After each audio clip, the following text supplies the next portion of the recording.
Question 11 of the WASSCE 2019 Mathematics Past question says, if m ratio n is equal to 2 ratio 1, evaluate this. Okay, so it's just saying put m equal to 2 and n equal to 1 into this equation. So we're going to put m equal to 2 and n equal to 1 into this equation and evaluate it. So we have 3 brackets m is 2. Okay, we have 2 raised to the power 2 minus 2 bracket 1 raised to the power 2 divided by m is also 2 raised to the power 2 plus m is 2 times what, and what is n? N is 1.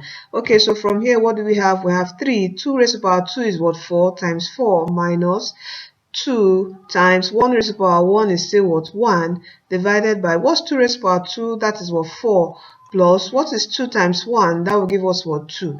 So from here what do we have? 3 times 4 will give us 12 minus what is 2 times 1 will give us 2 divided by 4 plus 2, that will give us a 6. Is that not it?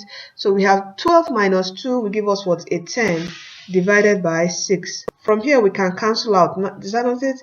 So we have 2 will go here how many times? 5 times, and 2 will go here how many times? 3 times. So our final answer is 5 over 3. So this is our answer, and our right option here is option B.